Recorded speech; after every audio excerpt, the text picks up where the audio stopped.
Ladies and gentlemen, it's time for the Nick Hausman Show. Welcome back to the Nick Hausman Show. Thank you again so much for checking me out and giving this whole thing a chance. And let's see if it succeeds, guys. Let's see if we can do this. I think this show is going to be a success. I've already interviewed my guest, so I've already got his interview in the tank. Of course, my guest for this episode is going to be the one and only Warren Phynix Johnson. Now, for those of you that don't know Warren Phynix Johnson, he is a popular Chicago comic here in Chicago. That would make him a Chicago comic, right? Seems a little backwards to say it that way, but that's just what it is. So Warren's going to be dropping by later here to talk about his time kind of growing up. Warren had a very interesting childhood, and it's something that I always, every time I talk to Warren about growing up in the city of Chicago and his dad, it's like another layer off an onion. I always find something underneath, you know. So, and maybe it'll make you cry. Who knows? But Warren did get very open with me, and we've got it in the tank. I think you guys are gonna love it. That's not what this part of the show though is for. This part of the show is about me ranting about something, and so I wanted to take this time right now to rant about something that is near and dear to my heart, and I know is something that a lot of people here in the city of Chicago, especially a lot of my friends, deal with. And that is Wrigleyville. Now, last night, I got to go to my first Cubs game of the season. My good buddy, Darren Fentress, got some tickets from his office, some really nice tickets, 4 tickets. Who took me. Actually, Warren came with us and our buddy Drew. And we went to the Cubs game. I haven't been to a Cubs game, like I said, this season, and I was really excited about it. Still was really excited about it. Still loved the experience because when we got there, we found out our seats were just in left field, and we were in a section where a lot of balls get hit. So there were balls kind of falling around us the whole game, and that was very cool. I'd never really sat in that kind of section before. I'm not used to, you know, a lot of activity like that where I could get beamed in the head or something, you know. And then, you know, I started thinking about that. You know, what happens to those vendors walking around, those beer vendors, those popcorn vendors, those hot dog vendors? You know, they're not always paying attention. Sometimes they're pouring a beer. Sometimes they're selling a little foam finger. What happens if they're walking around in left field and then they don't even see it coming? It's just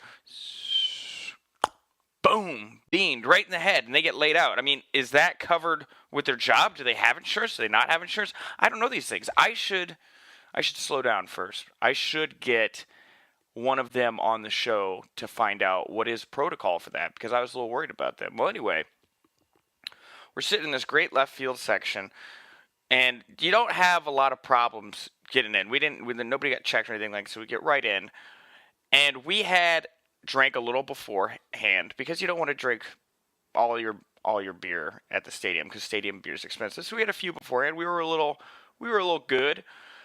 Then, of course, we had to buy our first round of beers. They're $8 a beer. $8 a beer in Wrigley Field. Now, that seems excessive. If I could choose one thing, it'd lower the beer prices. Now, I know you're kind of trapped in there. You're kind of trapped in the stadium, so you have to deal with it. I mean, it's $8 a beer. I spent $24 on beer. I got 3 beers while I was during the game. It was too much. Beer costs too much inside of sports parks. That doesn't seem anything new. And then I had a little bag of peanuts. You know, I didn't go crazy. I had a little $30 put away for this event. It was a good time. So the money thing happened. We're drinking our beers, and we're starting to get a little bit more into it. And we decide that we want to take a cigarette break. As you know, unfortunately, I am a smoker. I don't encourage smoking. I don't think people out there should smoke. Don't start smoking. But I'm a smoker. My friends are cigarette smokers. We find out that you can actually leave the stadium through this one door on the side. If you've ever been there, oh, sorry, I didn't turn my phone down. Apologize if you heard that sound. If you're ever in Wrigley, they'll tell you can't leave the stadium, come back in. That is a lie. That is a lie, my friends. At either end of the stadium, one next to the Captain Morgan's Club and the other one on the Waveland side of the arena or the stadium. If you go over to those doors and you say, I want to go take a cigarette break, they'll make you give them your ticket, and they'll sign the back of the ticket with the date and the time, and they'll put a stamp on your hand.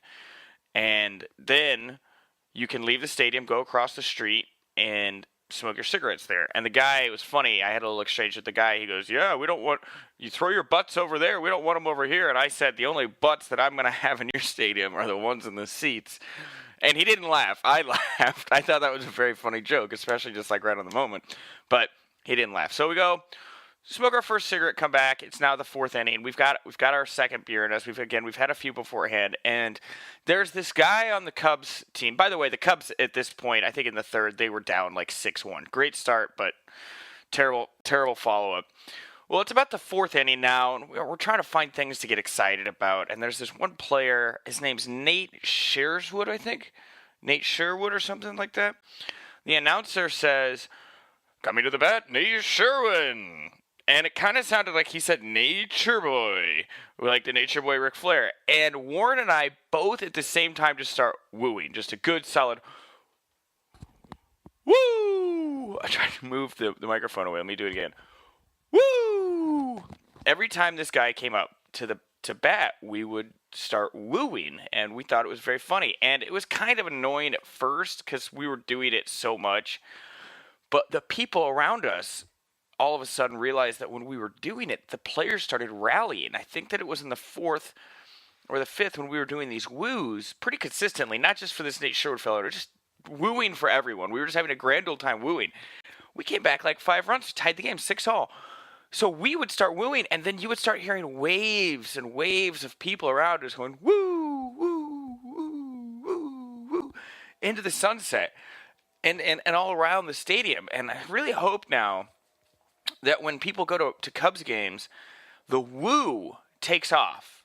You know, we got Ronnie Woo Woo, who's kind of, if you don't know who Ronnie Woo Woo is, go type Ronnie Woo Woo. He's the unofficial Cubs mascot. But we got Ronnie Woo Woo. He's already got the words woo in his name. We should all just start wooing and go woo at Cubs games. I think woos are great. Woos are always a lot of fun. Ric Flair says every day he starts his day with a woo, and he ends his day with a woo. So this happens, we make a little rally, moving into the seventh, do our little seventh inning stretch, and then right after the seventh, right at the seventh, that's when everything fell apart for the Cubs. They lost on a 3-run homer to I believe they were playing the Nationals, so it was 9-6.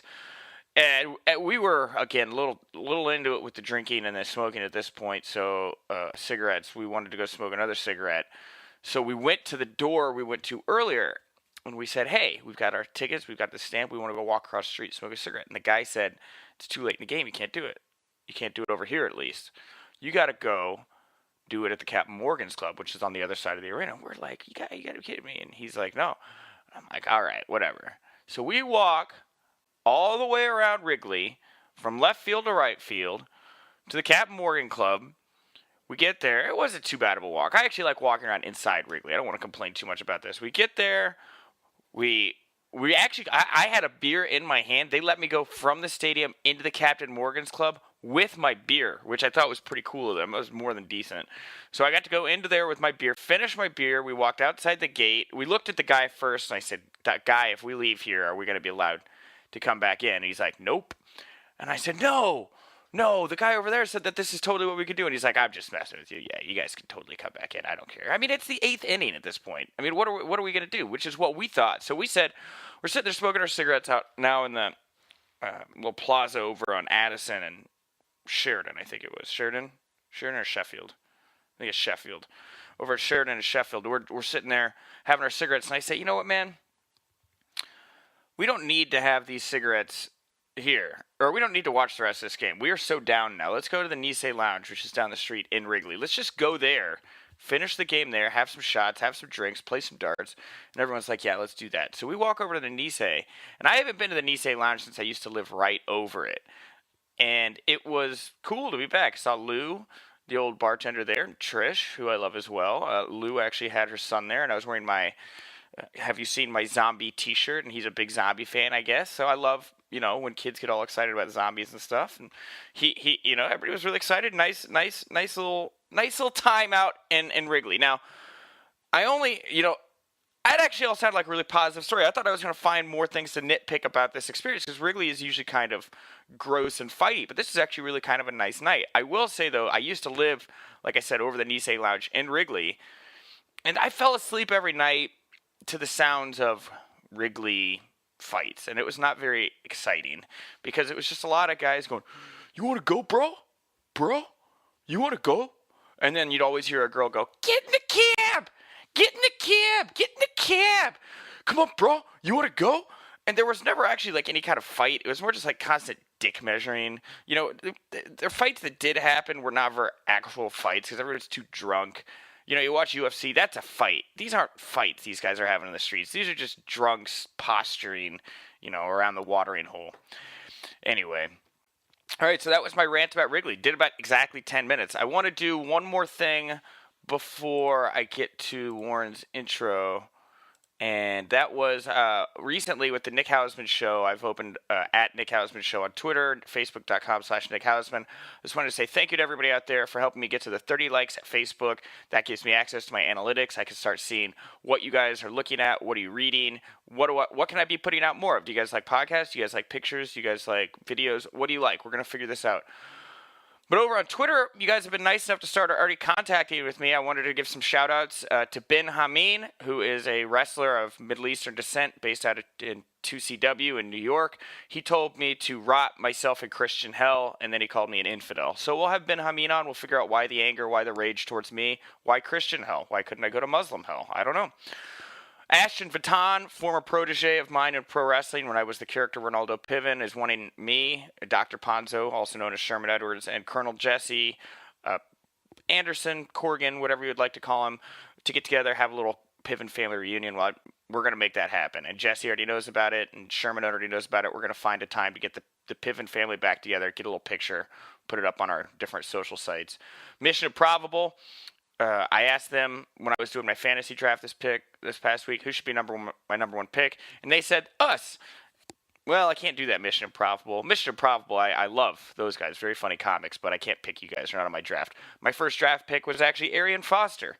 I got number 2 draft pick in my league. So, you know, dreams do come true. You can also have Arian Foster on your team, and Sherman Edwards from last week also put out a forward follow Friday. So that's just a few of the interactions. A lot of other people, Mr. 450, Rough Crossing, a lot of other people jumping in on the bandwagon. I'd much encourage you to interact with me on Twitter as well. At Nick Hausman Show, hashtag Hausmania, HAUSMANIA. You can be a part of the fun. All right, so let's get to my interview now. Let's get to this interview. I have, sorry, I'm moving things around because I forgot my piece of paper over here. Here it is. Let's get to my interview. My interview at this time is with my good buddy and longtime friend, Warren Phynix Johnson. Warren Phynix Johnson grew up in the city of Chicago. He got his first paycheck doing an acting gig at an elementary school in 1996. Since then, he has moved on to become a graduate of the Second City, IO, and Comedy Sports, as well as the Annoyance. I think he graduated from the Annoyance. I know he's played there. At Second City, he's been a member of the Redco and Brownco touring companies. At IO, he's been on several Herald teams. He's also performed with the Chicago Improv Rebellion. My thing at IO. He's at Comedy Sports, performed in Cocktail Hour and Battle Prov. He is a member of Blackout, which has done shows for NPR and Vocalo Radio. Also a member of Pimprov, where it's pimps doing improv over at the Chemically Imbalanced Comedy Theater. He's been the host of the Chicago Public Schools Right Now TV series. He's toured the country with the McDonald's Corporate Improv Troupe, and he is a veteran of just many other stages throughout the city. At this time, I'm kicking it over to me with my interview with my good buddy, Warren Phynix Johnson. Enjoy.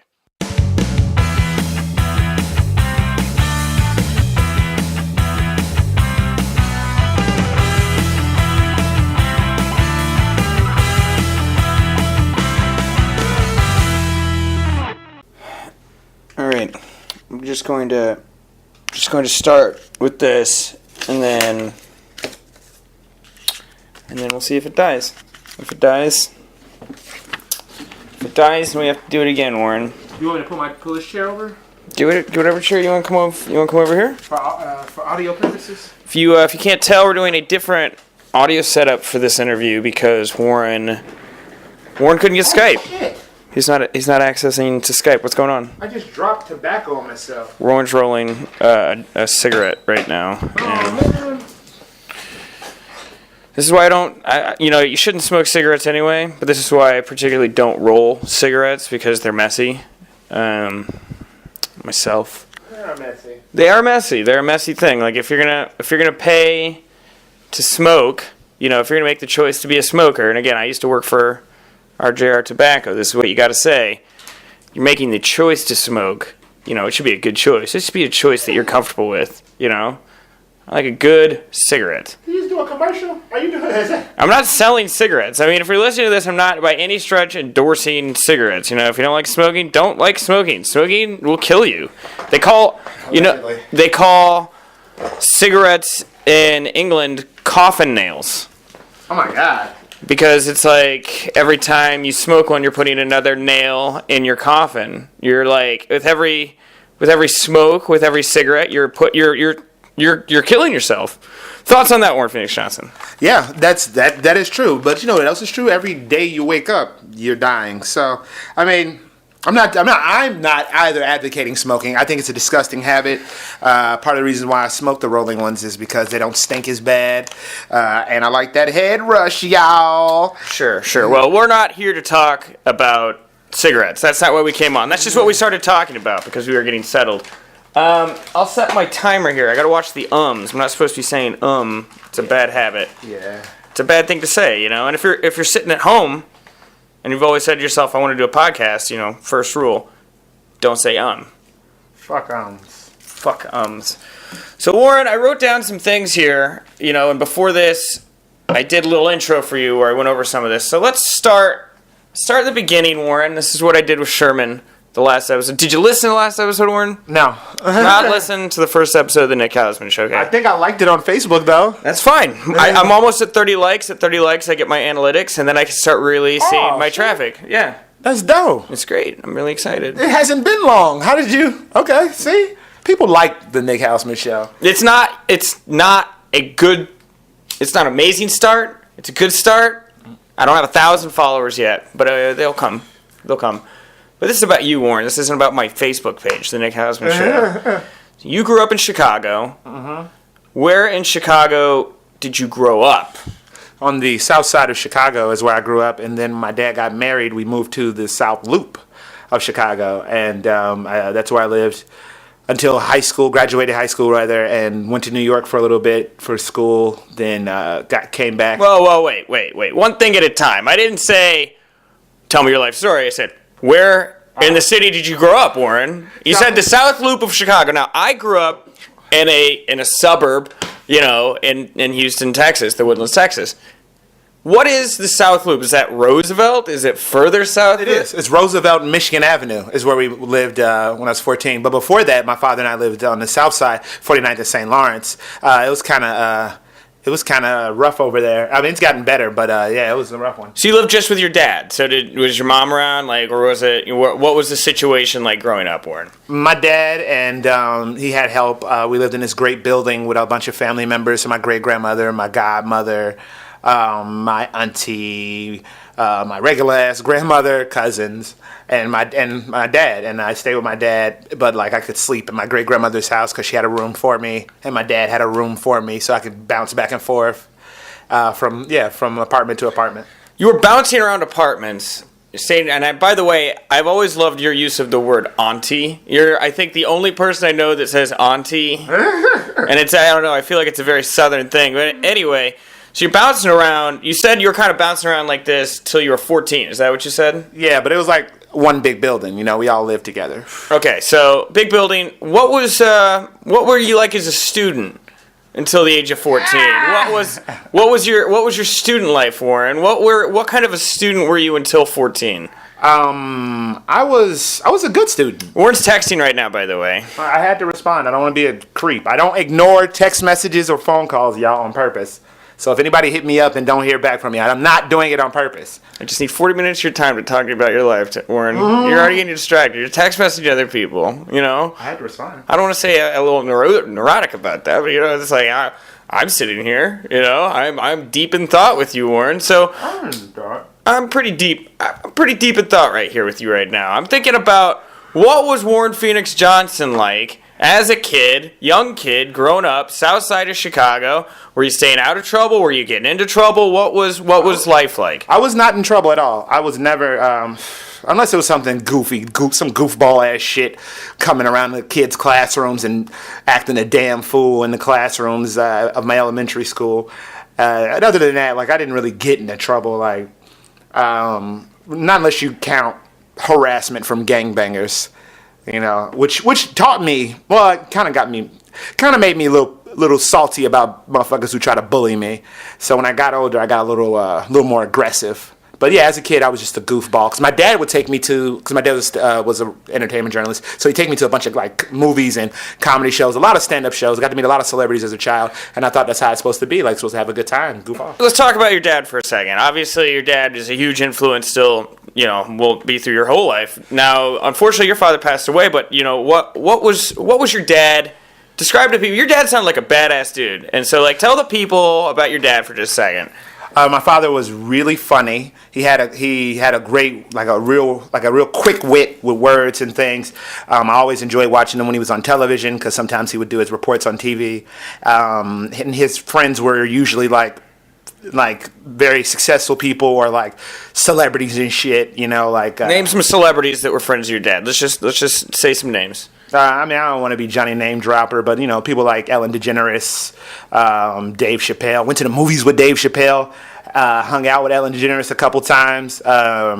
She made the owner of this club pull out a basketball for me because they had a basketball hoop. This is back when I was real little. I met the Olsen twins. They were not friends of my father, but Dave Coulier was carrying an Olsen twin in each arm because we were hanging out on the set of Full House. That's a story I don't really tell people. I never tell people that story. We'll get it. Let's get into it. I mean, we're still at the early. How old were you when you do it to the set of Full House? 7, 8 maybe. Okay, so we're still talking about. I'm talking about you till you were 14. So you're 7 years old. So wait, how old are you? I'd rather not say. That's fine. Okay, so you're 7 years old. Was this? We'll just say, was this early in the Full House run, or was this maybe a later episode of Full House? It was like during the middle parts when the kids were real cute. The Olsen twins were.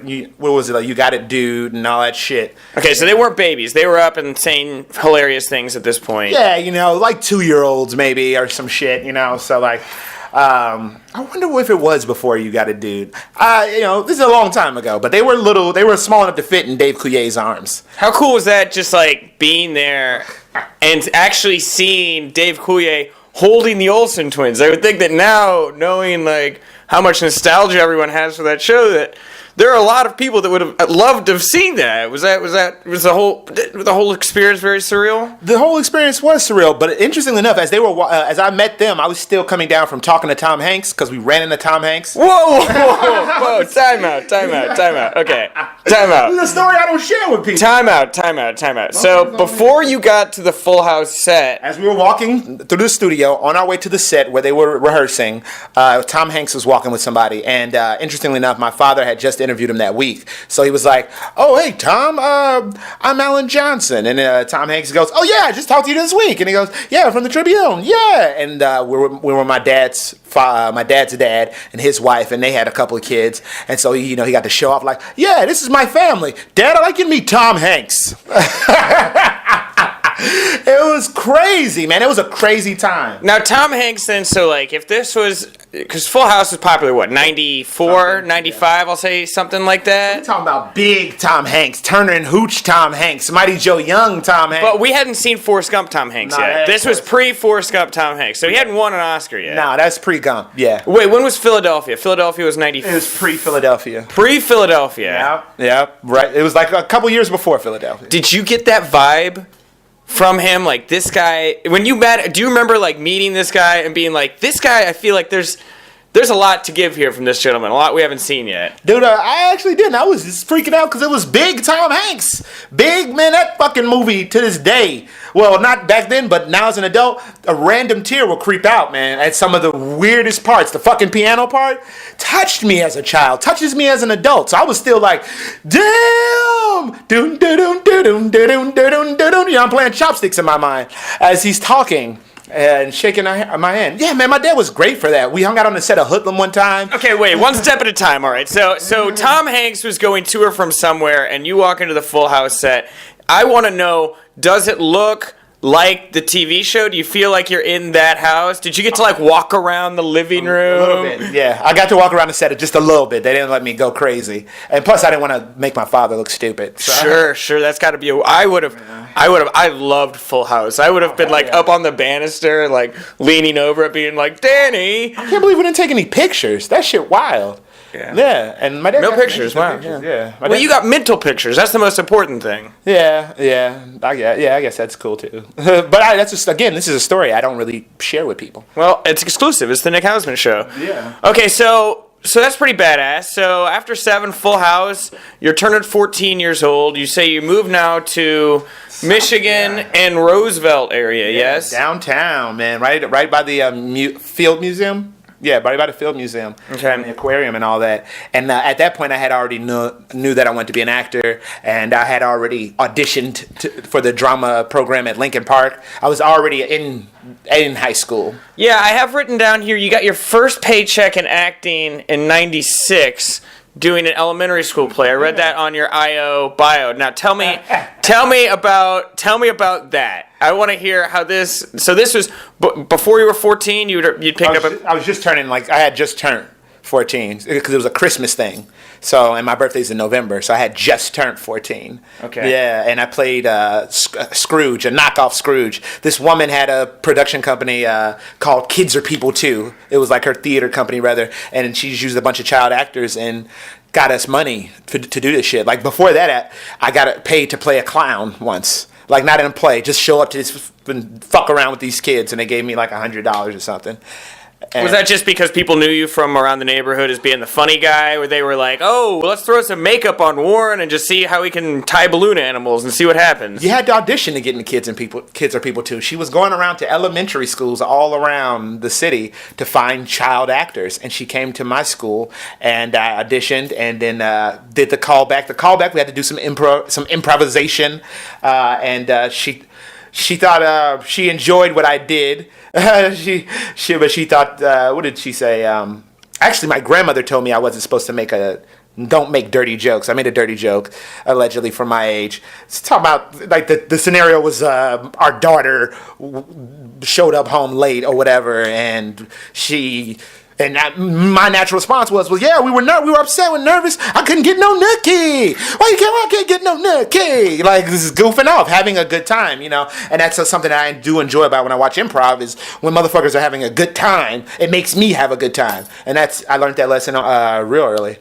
So yeah, so I auditioned for that shit, and then she took all the kids in, and had a play already set up for us, and we did the show that Christmas. Okay, so you've got a taste of theater, obviously, and you've had a lot of experience around theater people. You make this move. Now, were you excited about moving out of the South Side to more of the South Loop, or were you? I was so happy.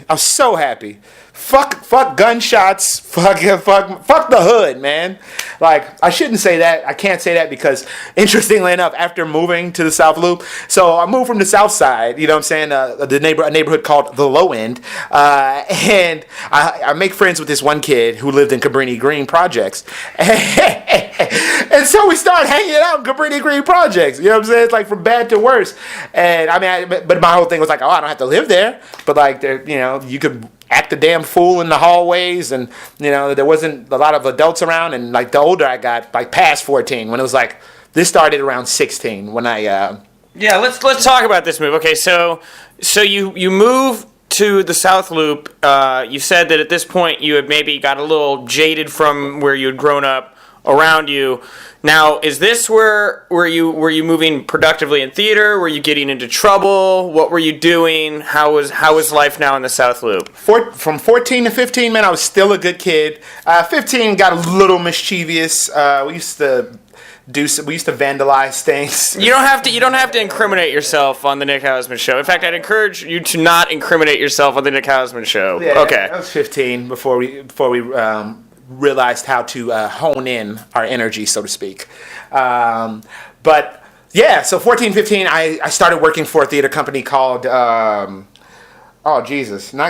called, oh my God, what is it called? Something Workshop. It was something for teens doing plays at the Field Museum. And so I started doing plays over at the Field Museum at like 15. And getting a paycheck, getting paid, and from then on to the end of high school, that was my job. You just always worked at the Field Museum doing shows there from 15 to 18, all the way through high school? Were you, that sounds great. I mean, I loved doing shows in high school too. I was a decent student. I was like a C plus B student. I mean, did you keep up in school, or were you more theater focused. Freshman and sophomore year, absolutely had the A's and B's going. Junior year, oh man, junior year was out of control. No, it was delightful. I mean, them grades dropped wretchedly.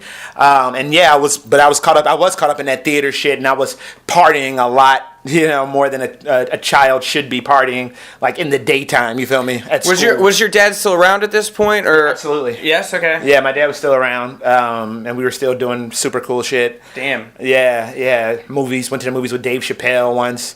Yeah, okay, so let's pause for a second here. So what Dave Chappelle thing, did that happen when you were in high school? No, I was an adult when that happened, and my dad was talking to me on the low because they were buddies, and he was telling me like secret shit. Was the Chappelle show on TV at the time? I know when I was in high school? No, wait, when you went and got to the movie theater with Dave Chappelle and your dad. No, it was not.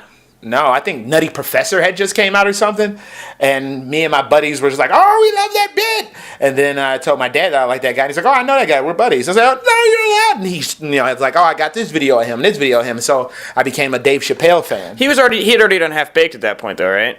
He had to have, because Half Baked was like 96, I think, something like that. No, I think Half Baked was 98. So I think Half Baked was after. Okay. I remember because I saw it with my cast that I was in the show with. It's a very funny movie. Oh, it's amazing. Oh, it's amazing. Okay, so let's get back to it. You graduated high school? You graduated high school, yes? Yeah, I did graduate high school. Senior year, I got back on my shit as far as grades-wise. Stopped all that drinking. Oh, did I mention that I was drinking a lot? You mentioned, I think we all got the impression that you were having a delightful time at this point in your life. So yeah, but I chilled out on the drinking and honed in my energy, so to speak. That's my little code. I graduated that motherfucker with 3.6 GPA. Got accepted to AMDA, the American Musical Dramatic Academy in New York. Did you go up on the choice to go to AMDA? Yeah, I went to college out there in New York for a couple months. Then I got in trouble. Okay. Now I'm interested in this, first of all, time out, because I almost went to like a conservatory out of high school, and I chose not to do it. Did you enjoy your time at this type of theater school? I think it would have driven me nuts, because theater people kind of drive me nuts. But what did you think of this? I thought it was amazing. Although they had one rule that you weren't allowed to do any professional work while you were still in that school. And my dad snuck me into being an extra on Saturday Night Live. But my sketch didn't air.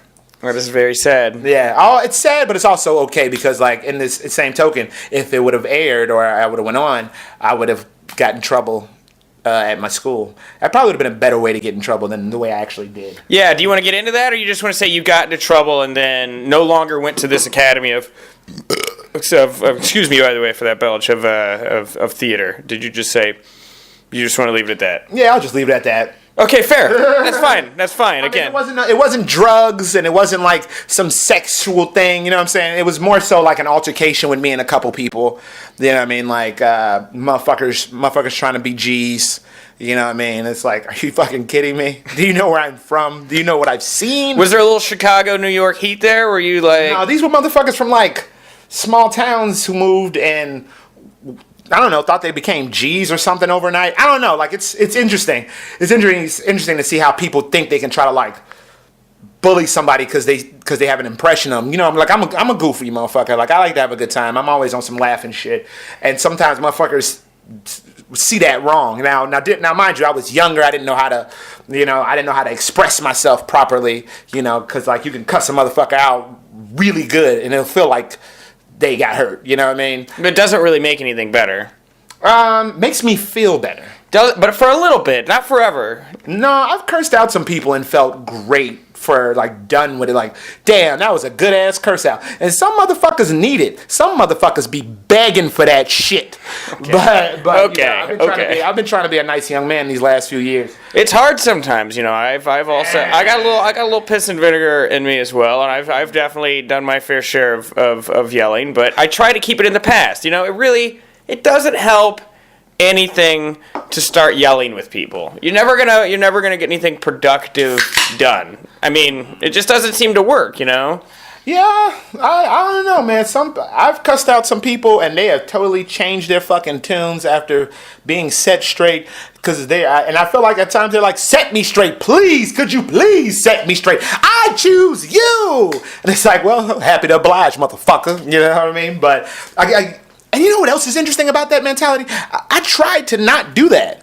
And the more I tried to not do that, the more motherfuckers tried to play me. Like, that shit was wild. That shit blew my fucking mind. It was like, wait, I'm not perpetuating this negative energy, yet these motherfuckers are still keeping this shit popping.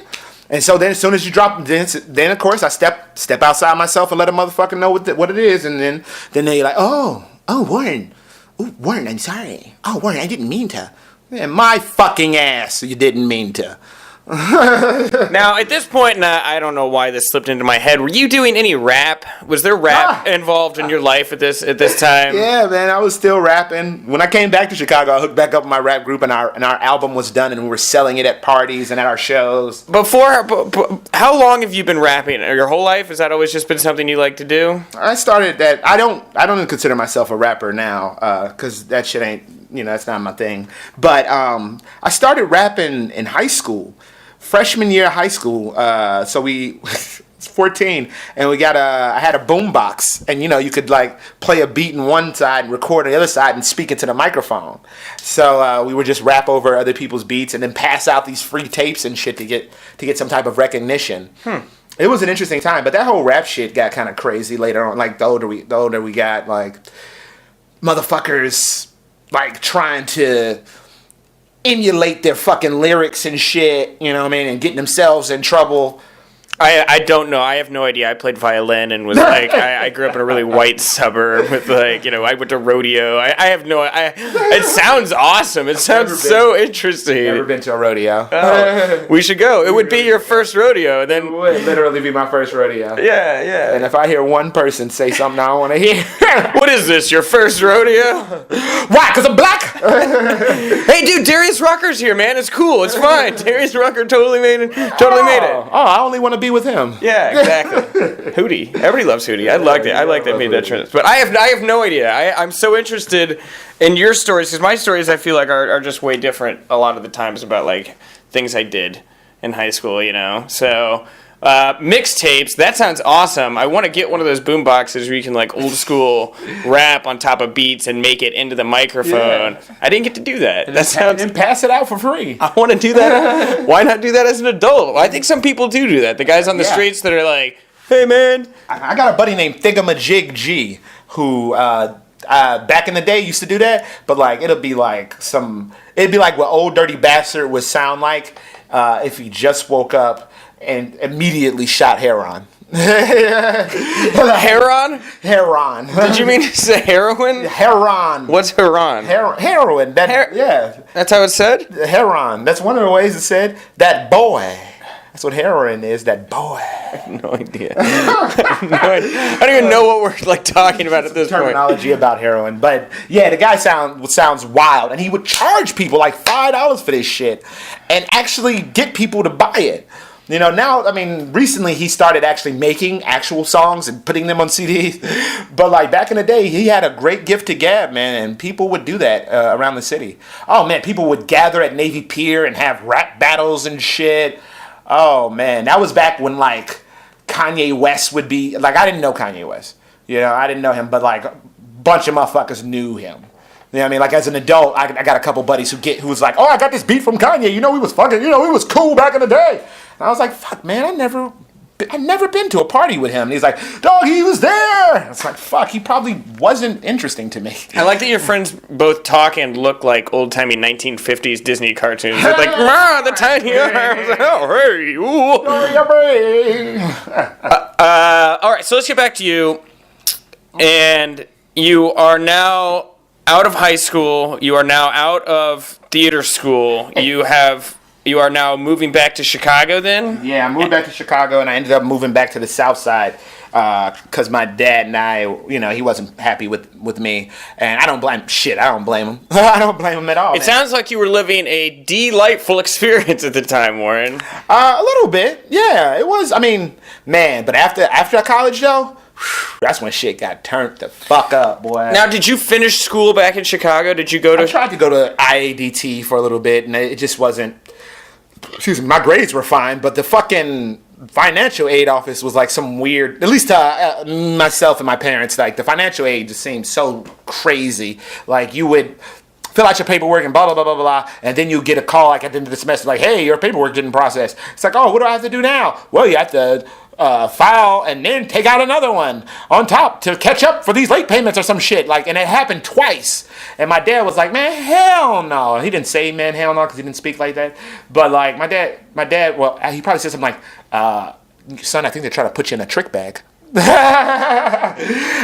So it's like, yeah, man, I think you're fucking right, Daddy. So I dropped out of that shit, and he was like, son, I think you should move to Columbus, Ohio, where your mom lives. Oh, that's right. You did live in Columbus, Ohio. That's where you got away from everything. Now, were you doing any improv in the city yet at this point, or was this just started classes at IL? I thought you had. I thought you said that before you moved to Columbus. So you were still like in the thick of one. You were still in the thick of like being a little wild when you actually started classes at IO. Now I want to know what made you just decide at this point to start taking classes at IO before this like, hey, you got to go down to Columbus and get your life straight. My father. My father, I had stopped acting after AMDA. I was just still doing that rap thing, but like bagging groceries and fucking kicking it all the time, and going to that college. And my dad was like, hey, you stopped acting. You've always liked it. You've been doing it since you were, I mean, that was my first paycheck was 14, but like the first time I was ever on stage was 6.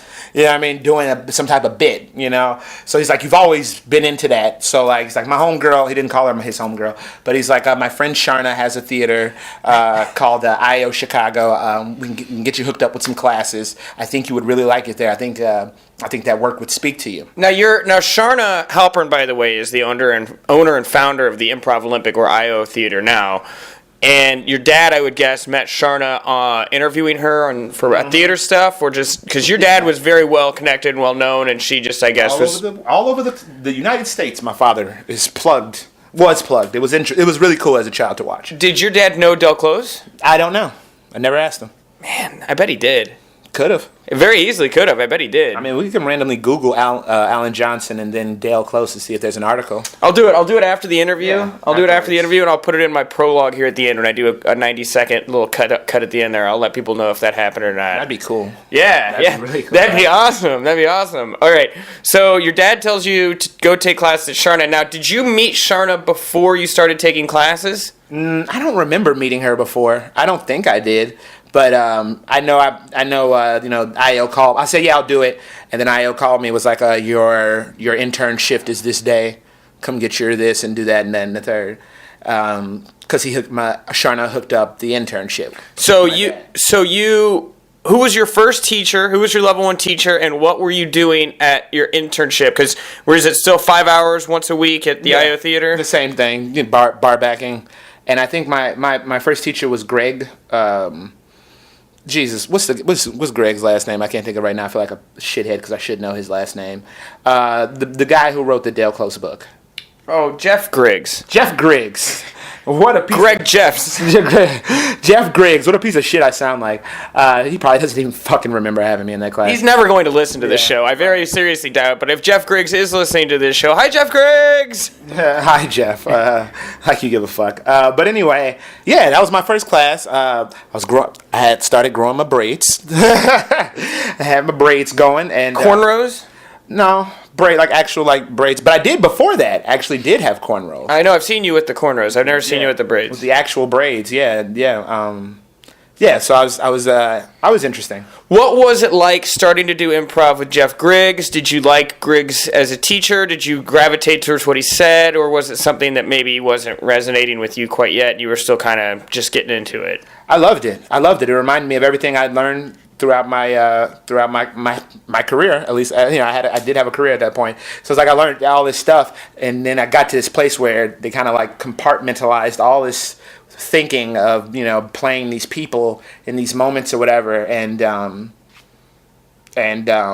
course you do a little gunslinging, but Heard that's not accepted by certain people. Sure, you wanna be a part of the group. You don't want to stand out. You don't want to be the gunslinger. You want to be the sheath of the gun. What's that? Holster. You want to be a holster. You don't want to be the gun. Oh, yeah? Well, how about this? How about a motherfucker coming at your ass, yelling and screaming, and they about to chop your fucking head off? Now, that metaphor is the fucking...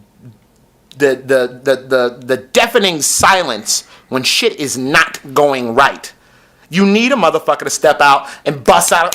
Let a couple of them go so we can get this energy going. Motherfuckers will just let some scenes just drag and die.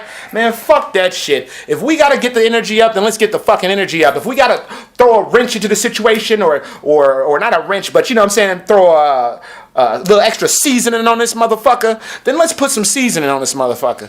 People don't like seasoning they shit, too much seasoning they shit. But like that's a whole nother conversation, to be totally honest with you. Like that's a whole nother podcast. Yeah, we'll get to that. Well, we'll get to that. Yeah, we're running in here to the last little third here of this interview.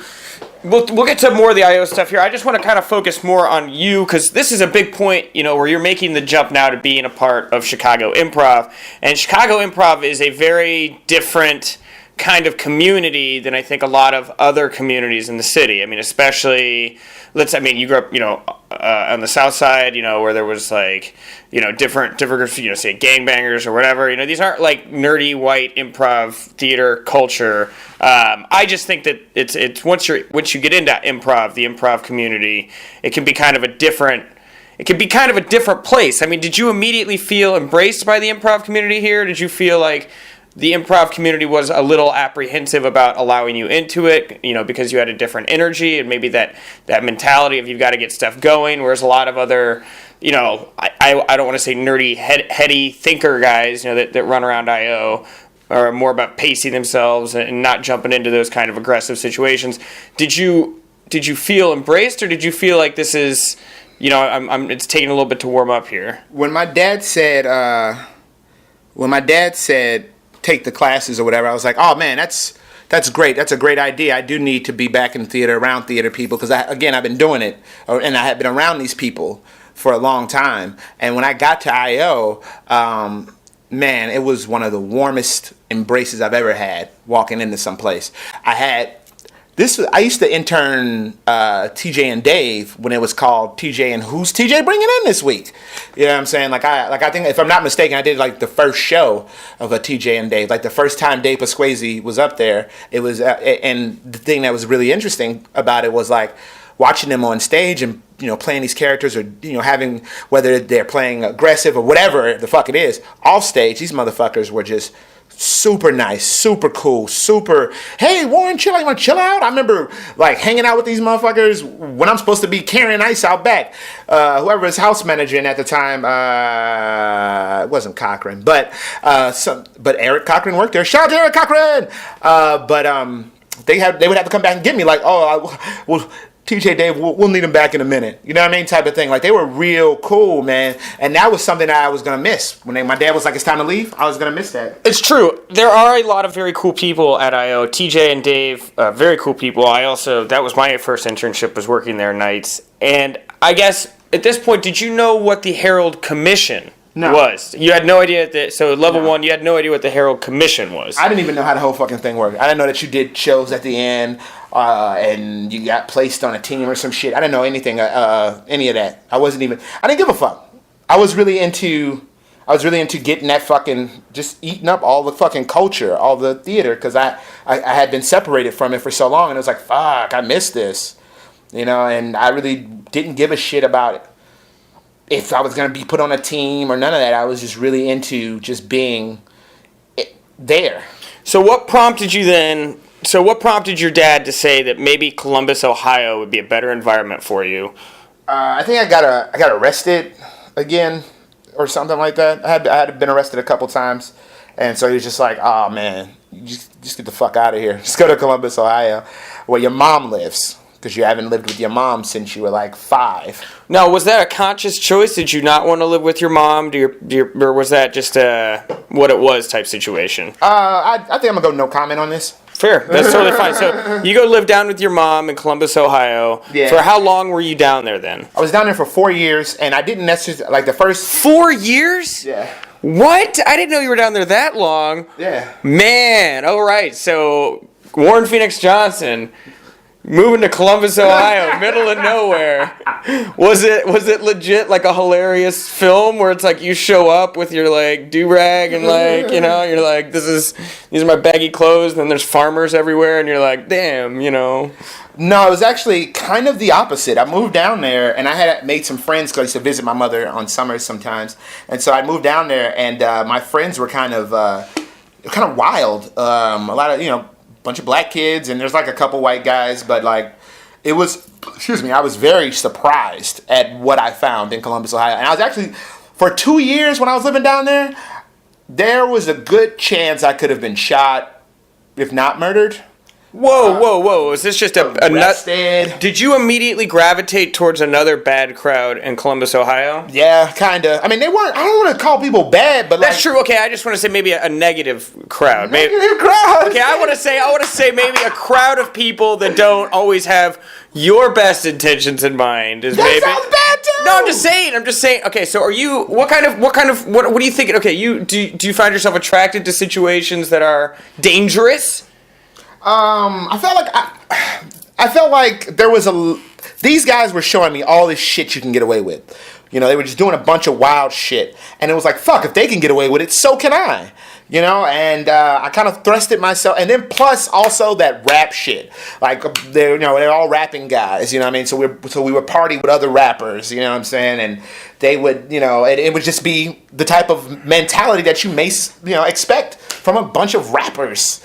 In Columbus, Ohio. In Columbus, Ohio, man. They had hoods in Columbus, Ohio. I used to party in some of the hoods there, but I partied all over the place in that joint. It wasn't really a big hood thing, but we would find ourselves in certain shady neighborhoods or seedy neighborhoods, or a couple of our buddies lived in some seedy neighborhoods, and I didn't live in a seedy neighborhood. Did you just think that was fun to just kind of be around that environment, or was it more just to feel like a need, like you're just used to it, like that was just kind of what you'd always done? I just felt comfortable. I felt more comfortable. And I had a corporate job at the time. I worked at a law firm, Thompson Hine. Worked at Thompson Hine law firm as an all-purpose peon. But hey, what do I give a fuck? My name was on the door, and I had an office with 2 other guys. It was pretty legit. So, but that was in the daytime, and so in the daytime you gotta put your corporate voice on and do your corporate things, do your teleconference on the television and shit. But then it's like, man, fuck, let's take the facade down and let me relax myself. I'm gonna go hang out with these motherfuckers. They got some bitches and beers and all type of other shit going on over there. So let me go over there, and then we're gonna go to this club. Oh shit, we're gonna record some shit. Oh shit, did we just run into these motherfuckers? These motherfuckers ain't got shit on us. Let's get it popping, bitch. You know what I mean? Like it was interesting, man. It was interesting. I wasn't expecting it. I was not expecting it. I actually got worse. Like my dad thought I was going to get better, but I got worse. I became a worse person, a horrible person. But I was writing a novel at the time, and is this the novel you just finished? I just finished editing it for the 3rd time. I finished that fucking book in 2005. Almost got published. The publishing company folded. Okay, all right. So you're writing this novel. You're rapping. You're in Columbus, Ohio. You're there 4 years. Let's get to it. Wait? I'm sorry. You look like you really want to say something. Oh no, I was just saying the first 2 years was just like wild as shit. But then I got back into theater. So you did theater in Columbus. Then what were you doing? What were you doing down in Columbus, Ohio, theater-wise that last year and a half, 2 years? A bunch of shit. Like there's children's play. I was a frequent player at the children's theater. One of the few houses that paid. I did some Shakespeare. I did some improv. Did some original pieces. Wrote and direct my own thing that I actually did pretty decently. How was the improv scene down in Columbus, Ohio? My crew was the hottest. Full frontal nudity at Mad Lab. Shout out to Mad Lab Theater. Gotta love them. I was just hanging out there not too long ago. They're fucking amazing. But yeah, full frontal nudity. And the scene wasn't that big at the time. I heard it's juking now. I heard everybody got an improv crew now. But it was juking, man. And our coach, we had a couple of different directors, but we had like a head coach guy, Chris Lane. Rest in peace, Chris Lane. Chris Lane was amazing. Like he took that improv shit. It's so funny. First day of rehearsal, he pulls out a book, and it was fucking Truth and Comedy. I was like, I know her, Shauna Halpern. She's a very popular lady. So you see the book. Is that what made it resonate to you? You know, I've done as much here in Columbus as I feel like I'm going to do. Maybe Chicago's the place I need to go back. I got all these connections there. It's time to move scenery. Is that what made the move back to Chicago? I was absolutely content with staying there. Really? My father told me to come back. What happened with your dad that makes you want... He told me, he's like, hey, you're doing this, you're doing that, blah, blah, blah, blah, blah. Why don't you just do it up here? I mean, it's Chicago, it's your home. Why don't you just do it up here? I'd like to have you closer to me anyway. What's up? Come back. That's awesome. Yeah, that was great. It was great. And then, a few months later, he died. But did you move back to Chicago in time to live around him, or no? No, I flew back when he started getting, like, when he had his first aneurysm. I flew back, and then he had another one, which was the one that killed him. And it was only like a week of a window or whatever. So no, I didn't get to live with him, but I slept in his hospital room when I came up here and visited. Like right after, like he had the aneurysm, and my stepmother flew me out like the night or the morning or some shit, and like a super early morning, got there and slept at the hospital, and we took shifts and shit. And it was crazy watching him die. Yeah. At the time, we didn't think he was gonna die because he started coming back. He started becoming himself. And again, this is a witty man. How old was your dad? 46. Yeah, and young. You know, and this is a guy who didn't, like, barely cursed, rarely drank, didn't smoke. All, you know what I mean? Just one of those fucking people. Had the nice haircut and, style. Everybody fucking liked him. He, interviews on television, and he had some radio shit he would do randomly. He started this great program for urban youth who want to be journalists called Exposure. Like, he was amazing. He got Just for Laughs Comedy Festival gave him a scholarship. So they made a scholarship in his name, and somebody got the Alan Johnson scholarship, and like he was awesome. And so when I left, that's when he was coming back. So I stayed up here for a week, and then while I was out there, I was doing improv. It was my first improv show that I was scared shitless in.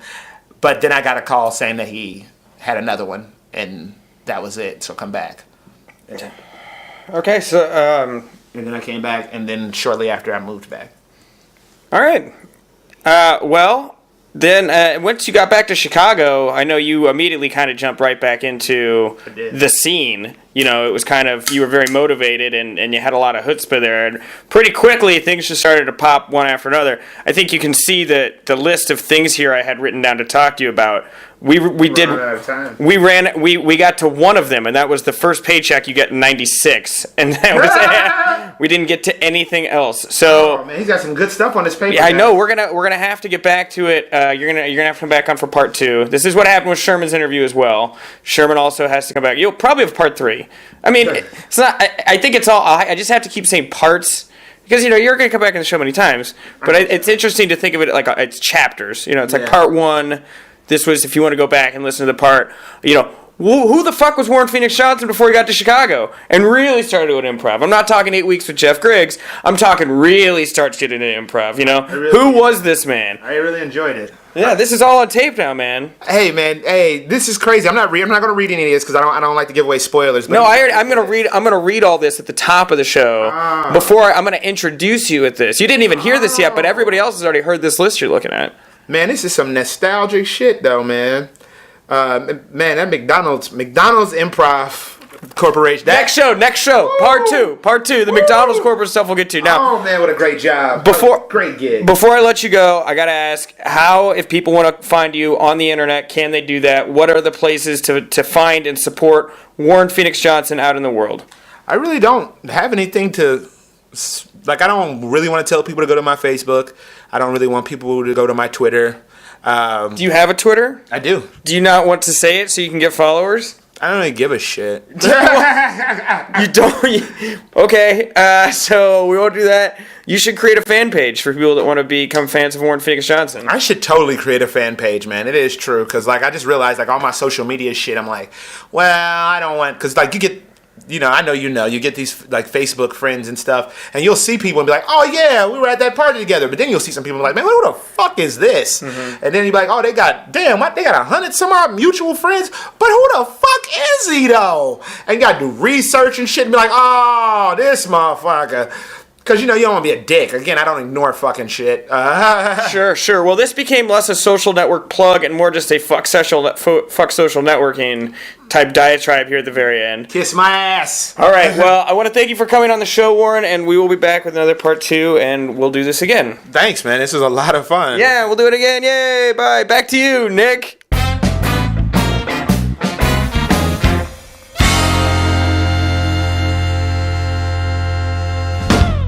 And that was Warren Phynix Johnson. Now, I want to thank him so much for coming onto the show and being as open and honest about what has been a pretty crazy life thus far. Warren is always good for a good interview. I've known that guy for years, and even in conversations like that I just had with him, I'm still learning new things. So, to all of you that listened, thank you so much. I hope you enjoyed yourself, learned something, didn't learn something, maybe just had a chuckle or something. I don't know. Killed some time at your desk. That's probably the most important thing that happened. If you'd like to continue supporting the Nick Hausman Show, you can follow me at Nick Hausman Show on Twitter. You can go to facebook.com/Nick Hausman. I love likes on Facebook because that's where a lot of my info goes out. And then, boom, it's right in your newsfeed there. If you'd like, you can also go check me out at nickhausmanshow.tumblr.com and also on YouTube. You got it, Nick Hausman Show. All right, I'm going to end the show today with a song, as I end all of my shows with a song, and I wanted to end the show today with a song by my guest, Warren Phynix Johnson. So I reached out to him to see if he would give me a rap song that he'd done, or that he has done, not that he done. And to my chagrin, Warren got right back to me, and he said, here's the song I want you to use. This is a song from Warren Phynix Johnson's album, My Waking Days. It is the title track called My Waking Days. Hope you enjoy it. Thanks again for listening, and I will check you guys out sooner than later. Take care.